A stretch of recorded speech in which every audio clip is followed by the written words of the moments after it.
Ace is the place with the helpful hardware, folks. This Thanksgiving, think outside the oven and get thanks grilling with Ace.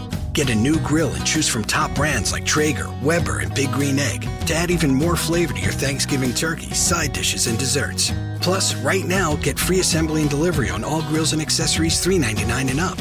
For the best help on the best grills, stop by your local Ace and get thanks grilling. Ace Rewards members only through December 24th. See participating stores for scheduling or exclusions.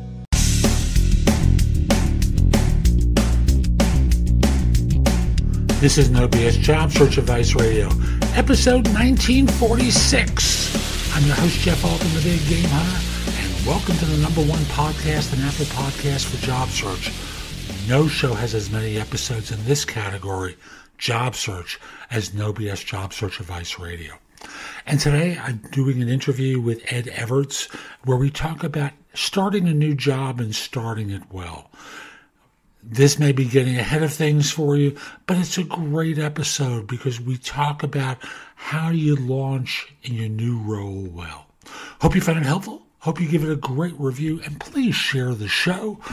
I know there are people in your network who could benefit from this, and there are ways of playing catch up if you're already in the new role that this show will help you with. And now, let's get going. So my guest today is I can't quite get to the next load. Ed Evarts. And Ed works with leaders to build their self-awareness so they can self-manage more effectively and with teams to ensure that they're productive and effective. He's the author of Drive Your Career, 9 high-impact ways to take responsibility for your own success, coming out on September 22nd, 2020. He also hosts twice weekly podcast, Be Brave at Work, which is a title that I absolutely love.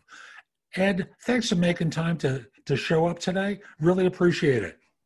Thank you, Jeff. It's great to be here, and I look forward to sharing some, I hope, good tidbits with your audience. I'm sure they will be. If they aren't, I'm going to be annoyed, but that's a different conversation. I do not want to annoy you, so I will. Thank you. You know better. So people, most of the time, we spend time talking about the job search. And here we're going to be talking about launching in the new role. It's the stuff, the search is over. Hallelujah. Everyone's happy. The wife, husband, partner, kids are all thrilled. The dog is going to eat well. And now it's time to start in the new job and be a hero right out of the box because you got the halo around you. And people kind of walk in haphazardly, don't they?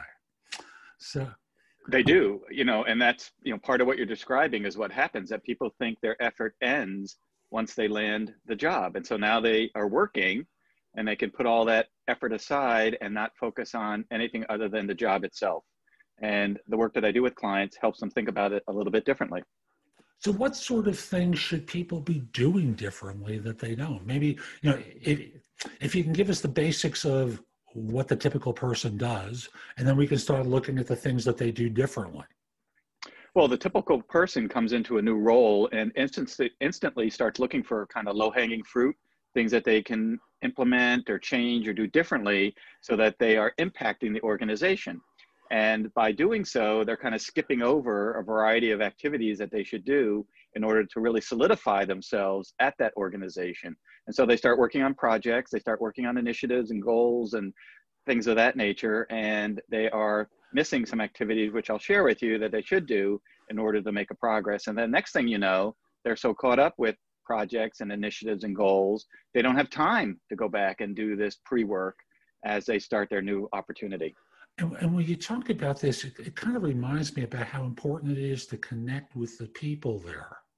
Because I didn't hear you say anything about the people, let alone the peers of your boss, who you might be interacting with, people along those lines who are going to be evaluating, assessing you and things along those lines.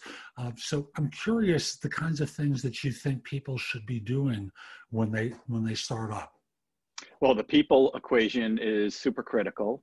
And one thing that new leaders can do if you are leading a group of people or leading a team is to ensure that during your first 90 days, and I am a big fan of this kind of 90-day window where you don't make any big decisions. Of course, you make decisions on things that are put on your table that you need to decide, but you don't look for things to change and implement differently.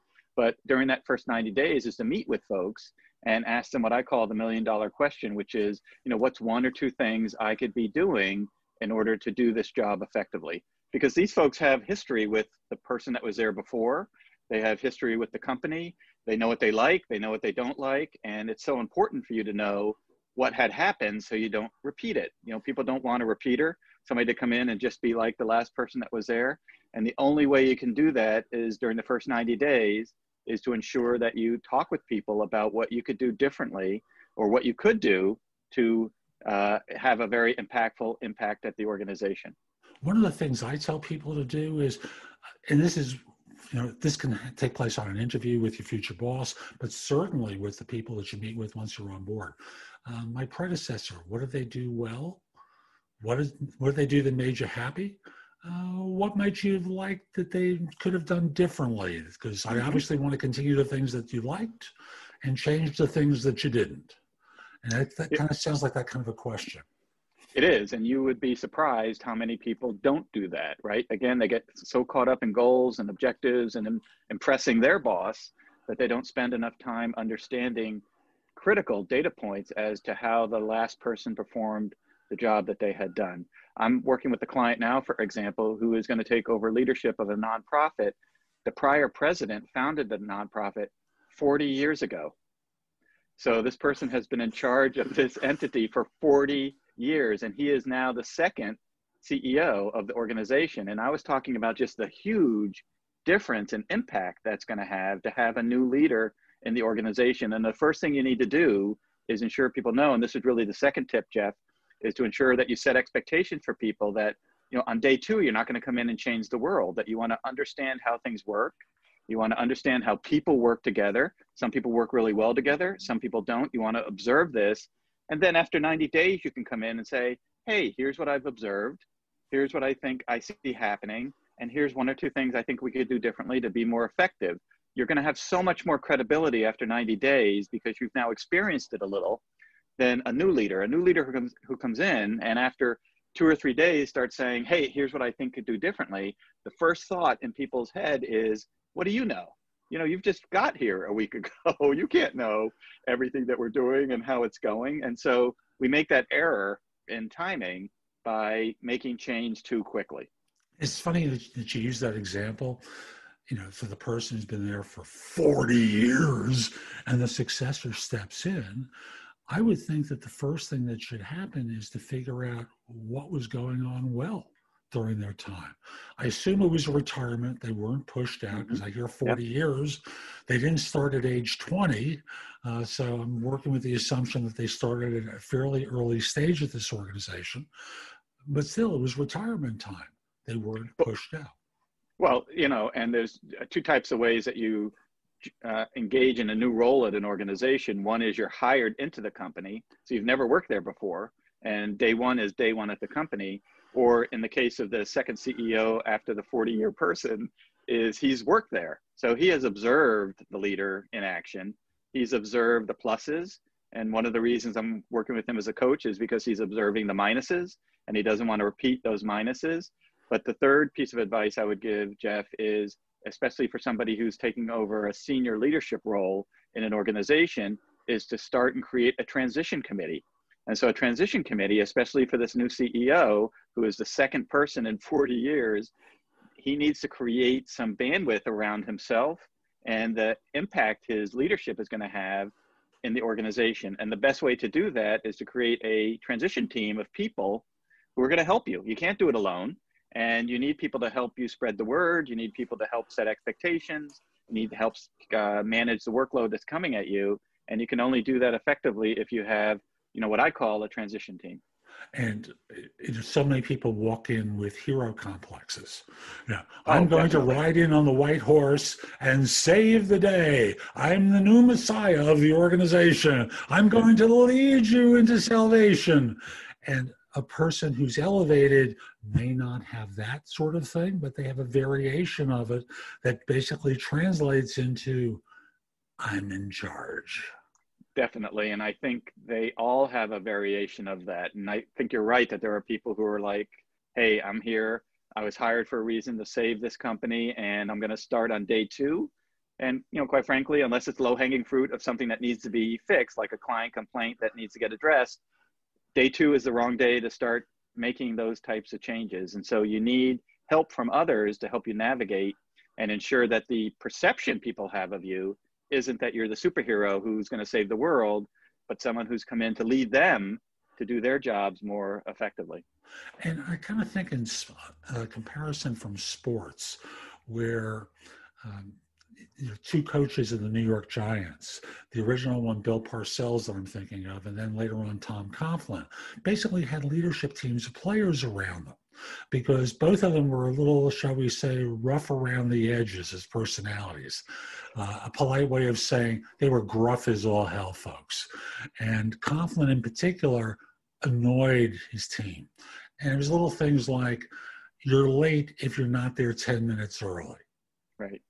And eventually the leadership team was brought in by the ownership, said, we've got to soften this up a little bit because the players are rebelling, which is absolutely true. And the idea of is having senior players within the organization, not coaches, not people with titles, but senior players who had positive reputations with their teammates, in effect be the buffer between the coach and the rest of the team. And it kind of sounds like that's what you're talking about here. Well, I guarantee you that those New York Giant coaches did not have transition teams to help them figure out the best way to start leading. And, it sounds so subtle, but something like, if you're not at the meeting 10 minutes early, you're late, is a behavior that is an expectation by that person, right? So unless I know that, I'm going to find out probably in a negative way, which is I'm going to show up 2 minutes early thinking I'm early, and I'm going to get in trouble because I wasn't there 10 minutes early, right? So, those are all the things that new leadership brings organizations. They're very subtle, but over time, if they're not addressed, they explode, right? And finally, that coach says, gosh darn it, I'm sick of this poor behavior. I want to see this. And you're like, whoa, wait a minute. Where did all this come from? Right. So backing up for a little bit to the first meeting with all the others. And we're going to first talk about this from a leadership perspective, but let's also look at it from the staff perspective as well. A staff person joining an organization. What sort of things might be asked of the people that you're meeting with from the standpoint of the leader of an organization, like the one that you met? Who are they meeting with? Is it the board? Who's the conversations with? And for the staff person, who are they going to be getting together with? Well, the first question for a staff member, let's start with that person, is whom do I need to meet with? So you need to speak with your boss and say, again, to set an expectation that during the first 90 days, I want to assess what's happening and how it's happening, because I believe I can impact the organization more effectively if I do that. It may be 60 days. I'm not saying it's literally 90 days, but you need a window of time that you set an expectation for, so you have the ability to observe and influence what's happening at the organization. So you need to get a list of names, especially if you're from outside the organization, of whom you need to speak to. And then you need to speak with those people. You need to go through a very structured experience with them, where you send them an invite, you ensure they understand why you want to meet with them, that they understand the goals of meeting with them, and that you spend time talking with them about what they've experienced in the organization. I loved your example from earlier. What did the prior person do well? What could the prior person have done differently? What do you think we could do differently to be more effective? If you were king of the world, what's one thing you would do here that others haven't done? This is a huge behavior on the part of a new staff member to understand exactly, quote unquote, what they've gotten themselves into. Because oftentimes in recruitment, we're in heaven and there's no problems and everything's perfect here. And then on day one, hell kicks in, and it's suddenly, oh, and by the way, you have to terminate Ed tomorrow. It's like, well, wait a minute, I just started. But these things happen, right? So you need to ensure, who you talk to falling under that behavior, Jeff, of talking with people to understand what it is that worked well and people are looking for you to do in order to be more effective. Not dissimilar to a leader who also needs to understand who reports to him or her in the organization, and speak with those people about what could be done differently, et cetera, in order to have a positive influence on the organization. So let me speak to the staff person, for example, and simply say, you were lied to during the interviews. And I say that very simply because I've never heard of an employer ever say to a job hunter, I've got a problem here. Mm-hmm. My predecessor got fired and so did hers. And it doesn't take a genius to figure out my butt's on the line. And I need to hire someone to help me save it. Instead, everyone puts on these happy smile button faces. We've got a great opportunity with a terrific team of people. Did I mention we're kind of like family around here? Like the family in the holiday movies that are at one another's throats. Yeah. And you, on the other hand, of course, were trying to persuade them, and you were on good behavior too. So we got to kind of recalibrate for what the reality is. Obviously, there's some good stuff there, but we just want to make sure that what it is we're stepping into. And I think, I just interrupt real quickly. I think most people probably have a positive experience that what they were shared is accurate, but if in fact life's a bell curve, there are going to be the people you're describing who find on day one what they anticipated is different. And I've shared with you stories about people whose job title has changed on day one, where they say, hey, welcome to the organization. Oh, by the way, we've decided to make some changes and you're no longer the director of this, you're now the director of that. And you're like, what? How did that happen? I've had people who have left organizations within 30 to 60 days because the environment and culture was so negative and so opposite what they were described in the interview. Ethically, they couldn't work there. They're like, this just isn't what I thought I was getting hired into. And before I get in too deep and find it harder to leave, I'm going to get out sooner. So true. And thus, at that first meeting, and you're asking about what my predecessor did well, what they could have done better, where could someone dig in deeper to find out more? What sort of things could they ask to go in an extra layer? Well, what you're doing is in asking these questions, there is a little bit of magic to the madness, is you're looking for patterns, right? You're looking for patterns and trends of activities or behaviors or relationships. If everyone says Bob and Sue don't get along, then that's probably something that you're going to have to pay attention to. If one person said Bob and Sue didn't get along and everyone else thinks it's terrific, it may not be a priority for you, right? But your goal is to really look for trends of activities or behaviors that you think may be having either a positive or negative influence on the organization. So it's not just asking the question and taking good notes and then going home, but it's listening really well. It's asking questions, follow-up questions, and general questions like, tell me a little bit more about that. What do you mean by that, right? Without getting too specific. Someone will say, oh, your predecessor could have gotten back to people better. Well, tell me a little bit more about that. Well, and after you ask it 3 or 4 times, you get to the point, right? You get to the key activity that leader wasn't doing that you can now do differently, right? Or at least be aware of that people are sensitive to it, because people are different, sensitive to different things in different cultures. And you want to be aware of that to know, again, what you've gotten yourself into. And I'm wondering if one of the questions they might ask, and this is me being with my therapist hat on, because I have that training as well. But you have to take the coach hat off and put the therapist hat on. And it becomes, why do you think that was? After all, I'm sure you asked for them to stay in touch with you and they didn't. Why do you think that was? Right. These are very general questions, and people worry because they say, well, Ed, I don't know what questions to ask. I'm like, you don't need to ask a specific question. You don't need to be a subject matter expert on the topic. Ask, can you tell me a little bit more? What did you mean by that? Why do you think they did that? Right? These are very general, non-specific questions, but what it does is it causes the person being asked the question to dig deeper. There's that exercise, I forget what it's called, the 3-question or 6-question, where you say why, because the first thing the person said isn't the real reason, but it's a very general reason. Mm-hmm. And you say, well, why is that? And then they give you a little bit more clarity. And then you say, well, why is that? And then finally, either after 3 or 6 questions, you get to the key point that they were trying to make that they generalized, way at the beginning.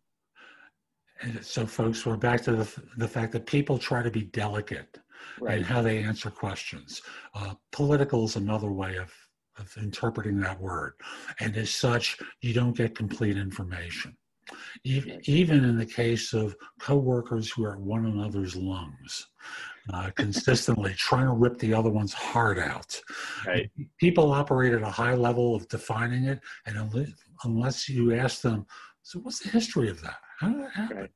Yeah, Well, some people can be curious, right? So you could be having a tough time in a new job and go see a colleague and say, hey, can I talk to you a little bit about X, Y, and Z? And that person might say, well, I can, but what have you been told, right? Because I want to know a little bit more about what you've been told so I can understand the gap between what you believe and what you're experiencing.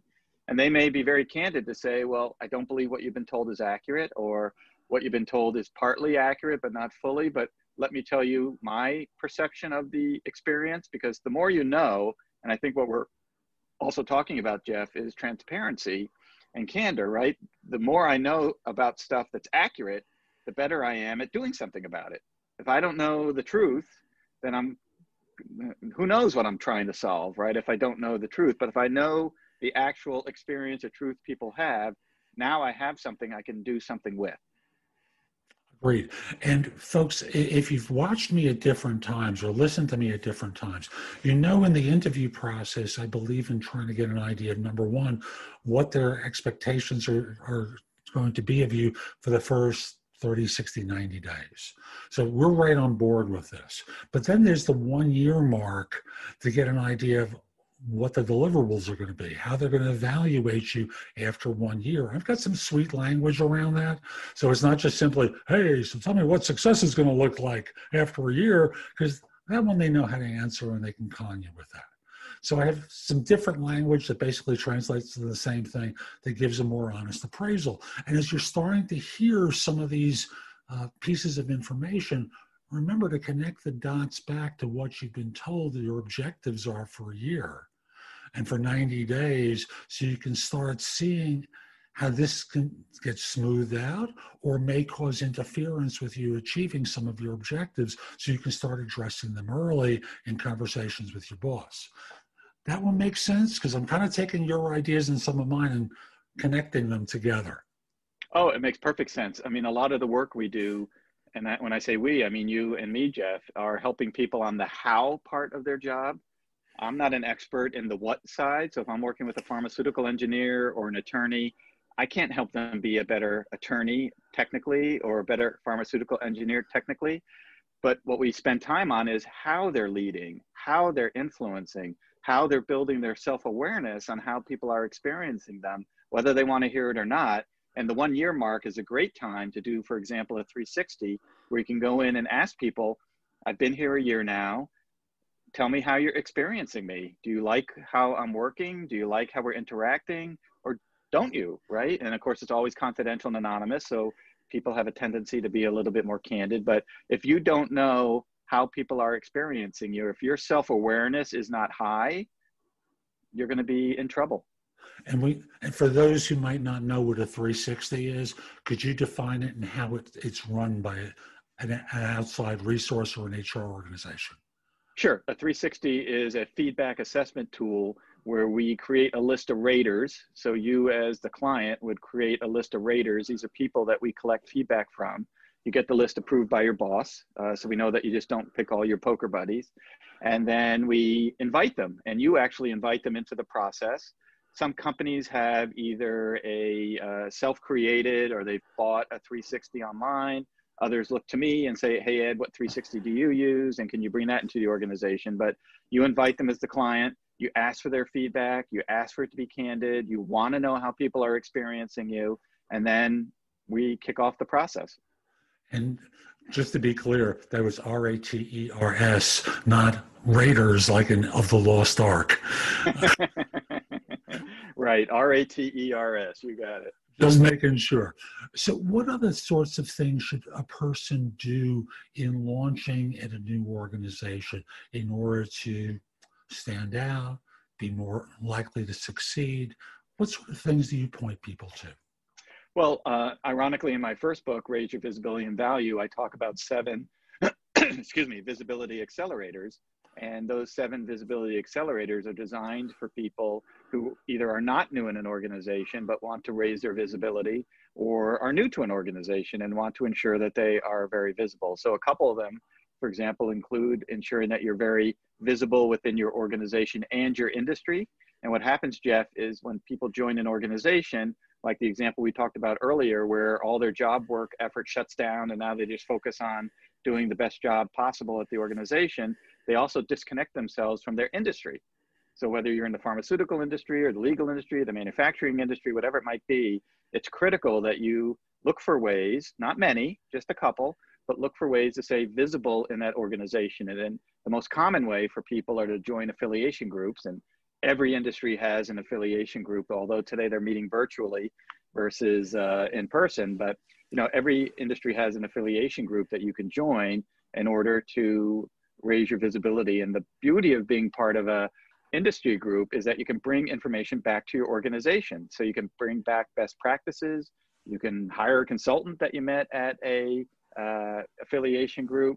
You can bring back new trends or best practices that you want your organization to be aware of. So, that's one area that I also see many people shut down, that I believe the opposite behavior should exist, which is actually ensuring that even though I'm working and even though I'm employed, and even though my company is expecting me to give 60 hours a week, I have to stay visible within my industry, because also today, we know that someone can get laid off at any point. I'm sure you can remember, 20 years ago, most people got laid off in January because that was the start of the fiscal year, if at all. I mean, there were times where layoffs rarely ever happened.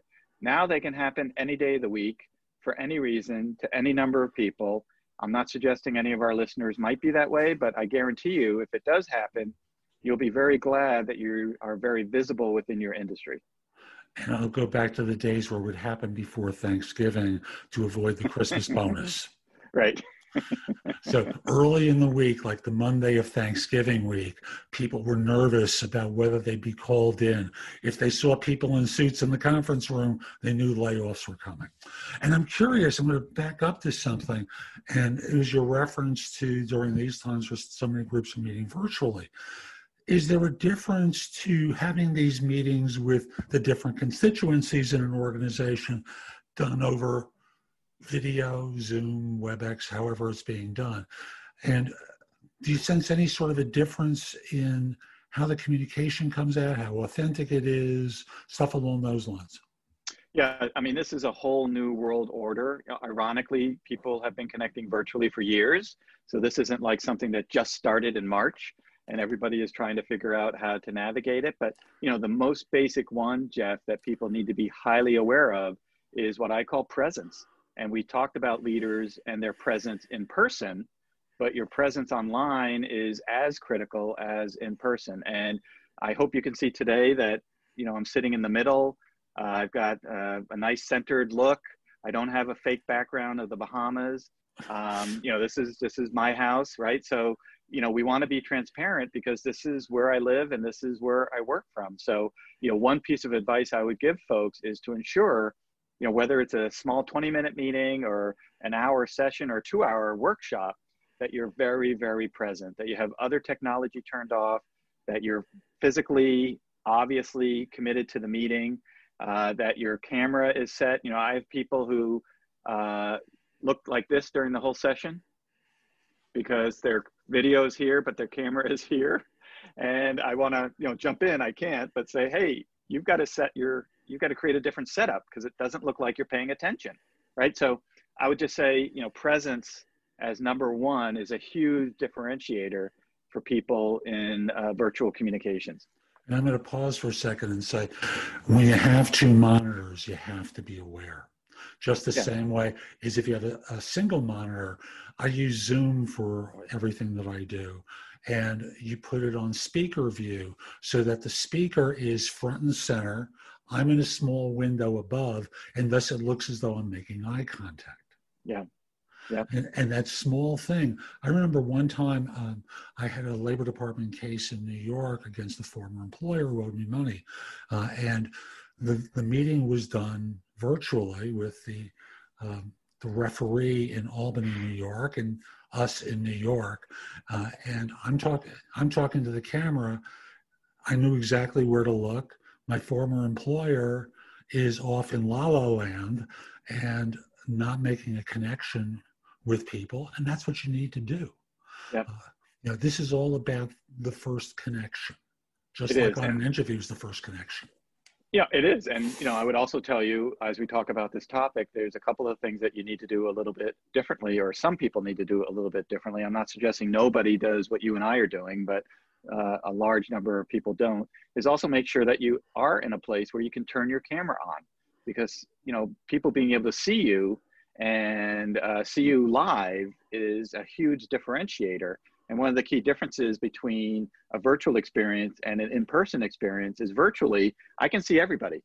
I mean, I'm looking at everybody's face directly. If you're sitting in a boardroom table, I have to do and, look down to be able to see somebody who's talking. Or if we're at different tables, I've got to turn around and look. But virtually, I can see everyone face on the whole time. And so you don't want to differentiate yourself negatively to other people that are there. So make sure you have a camera. Make sure that you're poised professionally. Make sure, I'm not a big fan of the electronic backdrops because I don't think technologically we've gotten there yet, and people still disappear and, they go in and out, et cetera, and that's a distraction. So, these are all things, Jeff, that people could do to be more present at virtual meetings.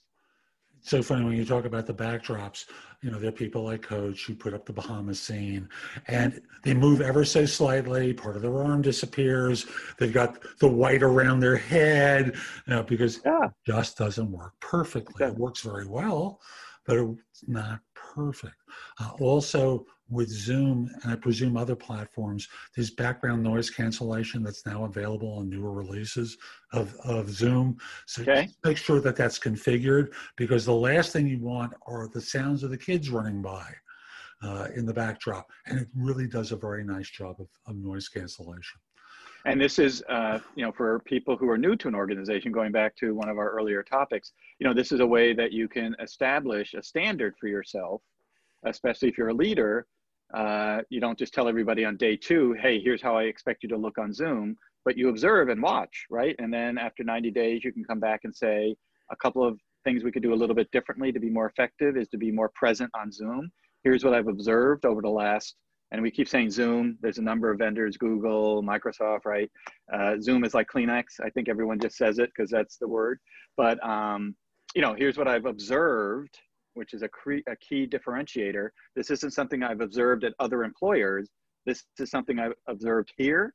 And here's something I think we could do a little bit differently to be more effective. And I'll go the extra step of saying, for you as a leader in an organization, what are you modeling? What are you showing others in your behavior? Because they spot it right away, especially if what you say is incongruent with what you do. So, absolutely. And my thing is always about people presenting themselves as being world-class, especially if you're in a leadership role. Mm-hmm. You have to come off as world-class and caring at the same time. Mm-hmm.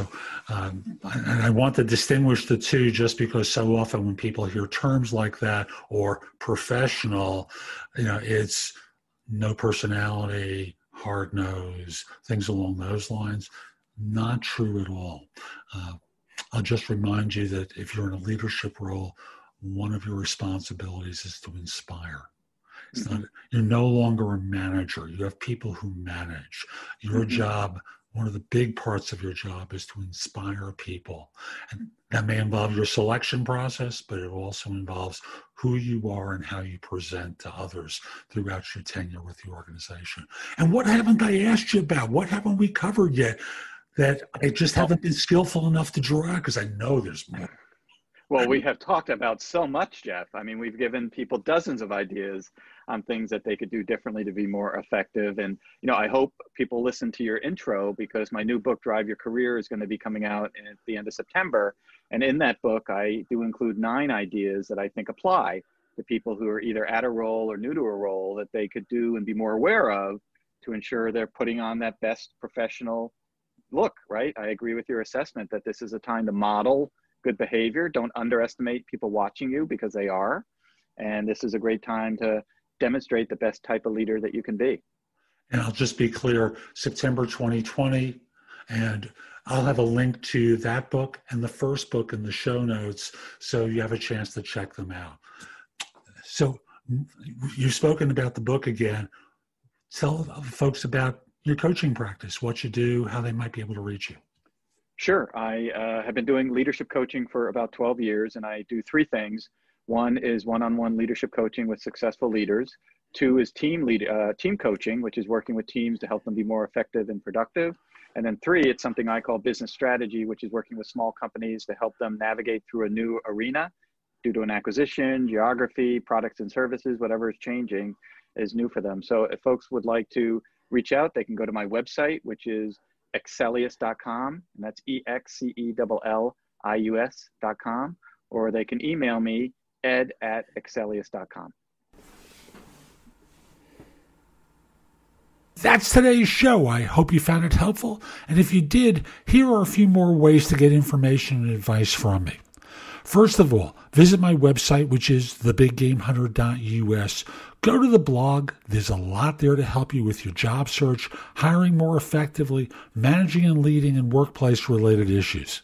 In addition, if you're interested in my coaching you, there's a button there that says schedule. Schedule time for a free discovery call or schedule yourself in for coaching. Obviously, I'm going to charge for that, but I can help you with interview preparation, leadership coaching, salary negotiation advice, making a good decision between different offers, anything related to improving yourself in the workplace, I can coach you about. If you have questions for me, you can schedule 15 minutes with me at thebiggamehunter.us/live, or a less expensive way is at thebiggamehunter.us/video answers, where you leave a message for me and I'll respond with a 3 to 5 minute video. Connect with me on LinkedIn at linkedin.com/in/thebiggamehunter.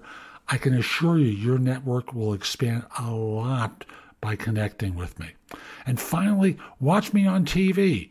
Download the JobSearch TV app for Fire TV, Fire Stick, Apple TV, Roku, like 90 different manufacturers.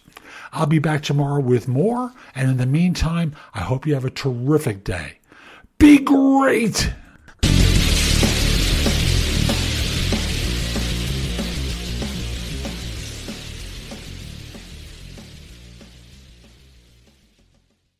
This holiday season, it's all about the bedroom, and Casper's Black Friday sale has up to 30% off everything you need to make your bedroom your happy place. Only Casper mattresses are made with 86 supportive gel pods to align your spine and eliminate aches and pains. And Casper bed frames are made from the highest quality materials. Give the gift of a better bedroom. Save up to 30% during Casper's Black Friday sale on now at Casper.com. Terms and conditions apply. See Casper.com/terms for more details. Ace is the place with the helpful hardware, folks. This Thanksgiving, think outside the oven and get Thanks Grilling with Ace. Get a new grill and choose from top brands like Traeger, Weber, and Big Green Egg to add even more flavor to your Thanksgiving turkey, side dishes, and desserts. Plus, right now, get free assembly and delivery on all grills and accessories $3.99 and up. For the best help on the best grills, stop by your local Ace and get Thanks Grilling. Ace Rewards members only through December 24th. See participating stores for scheduling or exclusions.